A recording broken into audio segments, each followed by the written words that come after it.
అసెంబ్లీలో ప్రతిపక్ష నాయకుడి హోదా ఇవ్వాలంటూ మాజీ సీఎం రాసిన లేఖపై అధికార పార్టీ స్పందించింది. సభ మీద గౌరవం లేని వ్యక్తి ప్రతిపక్ష హోదా గురించి ఎలా మాట్లాడతారని మంత్రులు విమర్శించారు. ఆనాడు 18 మంది ఉంటేనే ప్రతిపక్ష హోదా దక్కుతుందన్న జగన్ ఇవాళ నంబర్తో సంబంధం లేదంటే ఎలా అని ప్రశ్నించారు.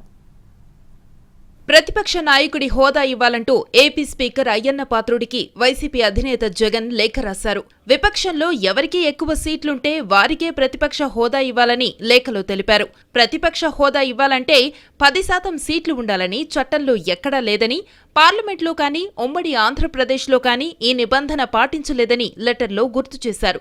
అధికార కూటమి స్పీకర్ ఇప్పటికే తన పట్ల శత్రుత్వాన్ని ప్రదర్శిస్తున్నారని, అసెంబ్లీలో గొంతు విప్పే పరిస్థితులు కనిపించడం లేదని జగన్ లేఖలో ప్రస్తావించారు.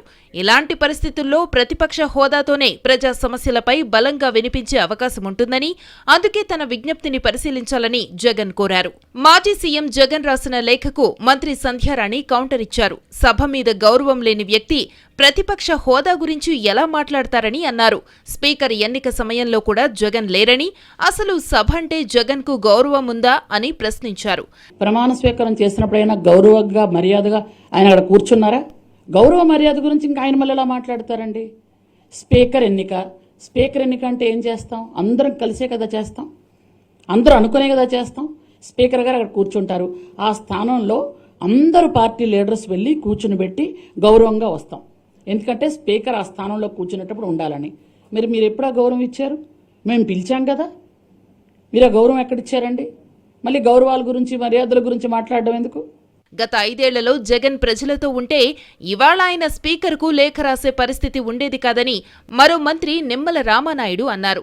ప్రతిపక్ష హోదాకు కావలసిన నెంబర్ మీద గతంలో జగన్ అసెంబ్లీలో ఏం మాట్లాడారో తన దగ్గర రికార్డులు ఉన్నాయన్నారు. 18 మంది ఉంటేనే ప్రతిపక్ష హోదా దక్కుతుందన్న జగన్ ఇవాళ నెంబర్తో సంబంధం లేదంటే ఎలా అని మంత్రి నిమ్మల ప్రశ్నించారు. 5 సంవత్సరాల పరిపాలనలో ప్రజలతో పనిచేస్తుంటే ఆయన ఈరోజు లెటర్ రాసేటువంటి పరిస్థితి ఉండకపోయిండేది. ఒకసారి అసెంబ్లీలో ఆయన మాట్లాడినటువంటి రికార్డులే ఉన్నాయి. ఒకసారి ఆయన ఏం మాట్లాడాడు అసెంబ్లీలో, ఒకసారి ఆ రికార్డు చూసుకుంటే ఆయనకి తెలుస్తుంది. నేను కూడా ఎందుకంటే అసెంబ్లీలో ఉన్నా. ఒకసారి ఆయన మాట్లాడుతూ, చంద్రబాబు నీకు 23 మంది ఉన్నారు, ఒక 5 ఎమ్మెల్యేని నేను తీసుకుంటే నీకు 17, 18 వచ్చేస్తే నీకు ఆ ప్రతిపక్ష హోదా కూడా నీకు మిగలదు నేను తలుచుకుంటే అన్నాడు.